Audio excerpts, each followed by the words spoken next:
और अब बात यूपी की, जहां पर आरंभ है प्रचंड। दरअसल यूपी चुनाव से पहले विपक्ष लखीमपुर कांड को मुद्दा बना रहा है। तमाम सियासी दल लखीमपुर पर बीजेपी को घेर रहे हैं। ऐसे में बीजेपी ने 2022 से पहले इस पूरे मुद्दे की काट ढूंढ ली है।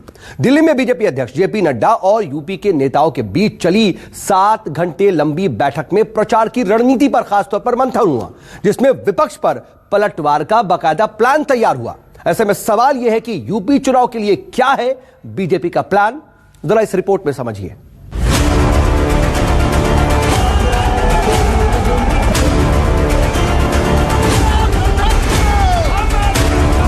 जीवन का कोई भी क्षेत्र ऐसा नहीं जिसमें अगर चुनौती नहीं तो फिर सफलता के मार्ग आगे बढ़ने की संभावनाएं भी उतनी क्षीण होती हुई दिखाई देती है। हमें उस दिशा में बेहतर प्रयास करने होंगे और समाजवादी विजय रथ जनता के बीच में जाकर के भारतीय जनता पार्टी का सफाया करने का काम करेंगे।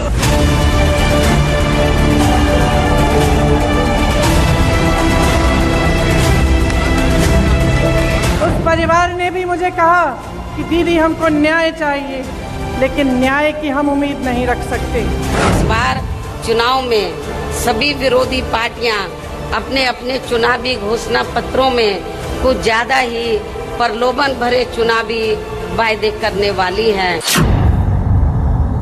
यूपी विधानसभा चुनाव से पहले विपक्ष लखीमपुर कांड को लेकर बीजेपी पर हमलावर है। कानून है इस देश में, तुम्हारे प्रदेश में नहीं होगा, इस देश में कानून है। तो बीजेपी तमाम मुद्दों और घटनाओं के असर और उन्हें बेअसर करने के लिए एक्शन में है। पार्टी नेतृत्व से लेकर रणनीतिकार मंथन कर रहे हैं, संघ को रिपोर्ट दे रहे हैं और संघ भी बीजेपी की चुनावी राह में आए कांटे और कील पत्थर को दूर करने की कोशिश में जुटा है।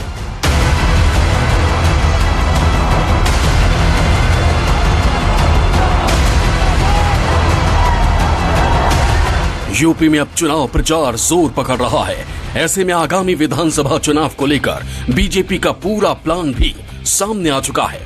कहा जा रहा है कि बीजेपी विरोधियों को घेरने के लिए योगी सरकार के काम को लोगों के बीच लेकर जाएगी, साथ ही अयोध्या में राम मंदिर निर्माण की बात करेगी। योगी सरकार के दौरान बदमाशों के एनकाउंटर और अच्छी कानून व्यवस्था का जोर शोर से प्रचार करेगी। यूपी के चुनावी मौसम और बदलते मिजाज के हिसाब से लोगों की सोच भी बदली है और इसी तर्ज पर राजनीतिक दलों ने भी चुनाव प्रचार के पारंपरिक तरीकों और बेड़ियों को तोड़कर नए नए तरीके आजमाने शुरू कर दिए हैं। भारतीय जनता पार्टी ने भी मिशन 2022 के लिए दिल्ली में इस पर मंथन किया। यूपी चुनाव को लेकर दिल्ली में बीजेपी अध्यक्ष जेपी नड्डा की अध्यक्षता में एक बड़ी बैठक हुई। इस बैठक में नड्डा के साथ संगठन महासचिव बीएल संतोष, चुनाव प्रभारी धर्मेंद्र प्रधान, प्रदेश प्रभारी राधा मोहन सिंह, प्रदेश संगठन महासचिव सुनील बंसल और यूपी बीजेपी अध्यक्ष स्वतंत्र देव सिंह ने करीब 7 घंटे तक मंथन किया। दिल्ली में हुई इस बैठक में अगले 100 दिनों तक 100 कार्यक्रमों की रूपरेखा तय की गई, जिसके तहत समाज के सभी वर्गों, जातियों और समूहों तक अलग अलग कार्यक्रमों के जरिए पहुंचने की योजना बनाई गई। साथ ही पार्टी के मंथन में राम मंदिर को लेकर विस्तार से चर्चा हुई। राम मंदिर को बीजेपी की उपलब्धि माना गया। लोगों को मंदिर से जुड़ी जानकारी बताई जाएगी। साथ ही योगी सरकार के कामकाज की भी तारीफ हुई। इस दौरान तय हुआ कि चुनाव प्रचार में योगी सरकार की बड़ी उपलब्धि है कानून व्यवस्था। पार्टी कानून व्यवस्था को लोगों के बीच लेकर जाएगी। सरकार ने अपराध पर कैसे लगाम लगाया बताया जाएगा। भारतीय जनता पार्टी का नेतृत्व एक बेहद ईमानदार और बेदाग छवि का है। योगी आदित्यनाथ जैसा नेता जिसके ऊपर एक भी भ्रष्टाचार का आरोप नहीं है, हमेशा जनता के लिए उपलब्ध रहने वाला नेता, कोविड कोरोना के काल में बराबर जनता के बीच में रहने वाला नेता। आज देश के अंदर एक विधान और एक निशान है। धारा 370 खत्म करने का भी मादा यही देश रखता है और राम मंदिर को बनाने में भी इसी देश ने जो है अपने कानून के माध्यम से सारे उसके जितने भी लूप होल थे सब बंद किए हैं। ऐसा इसलिए संभव हो पाया क्योंकि देश के प्रधानमंत्री नरेंद्र मोदी हैं। केंद्रीय नेतृत्व जिसने उत्तर प्रदेश को बर्बादी के लिए योगी आदित्यनाथ के सहारे छोड़ दिया। उत्तर प्रदेश में जब बेटियों को 2:30 बजे रात को जलाया जा रहा था, उस समय मोदी और अमित शाह दिखाई नहीं दिए।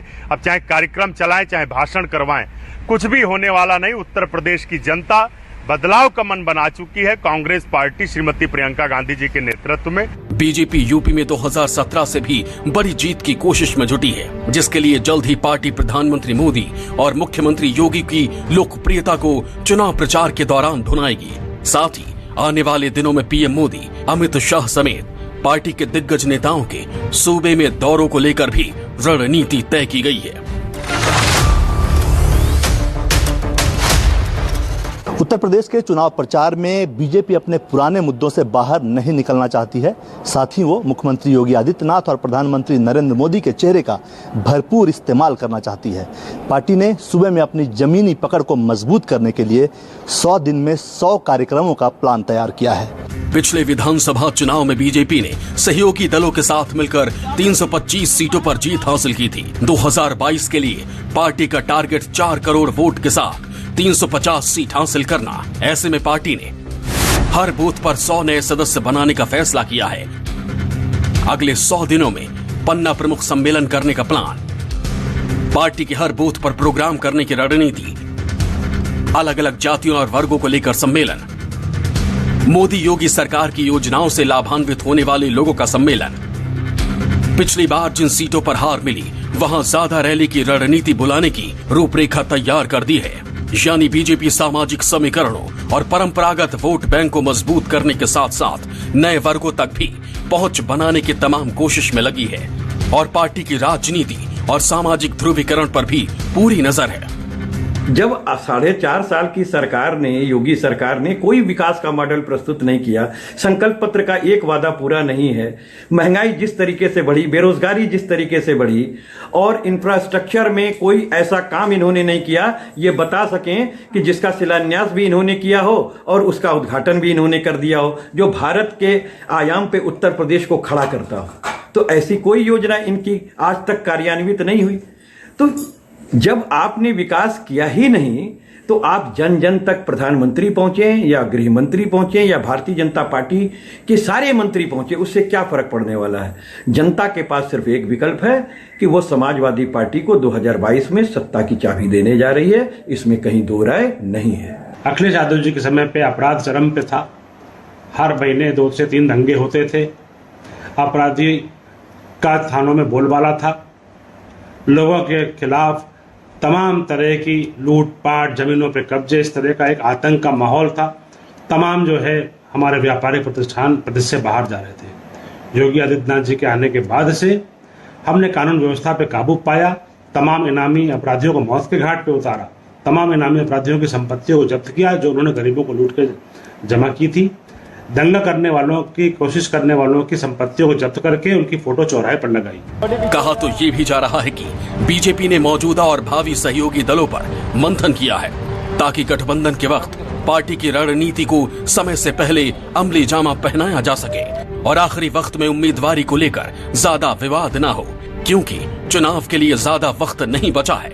ऐसे में पार्टी अपने संगठन और टीमों को चुनावी मोड में ले जाने की पूरी कोशिश में है। कुमार गौरव के साथ ब्यूरो रिपोर्ट, न्यूज़ 24 दिल्ली।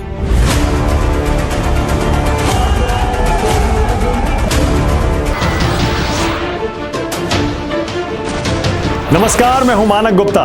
अगर आपको हमारा ये वीडियो पसंद आया हो तो इसे लाइक और शेयर जरूर करें और हां, हमें सब्सक्राइब और फॉलो करना ना भूलें ताकि आप देश और दुनिया की कोई खबर मिस ना करें। तो जुड़े रहिए हमारे साथ और देखते रहिए न्यूज़ 24।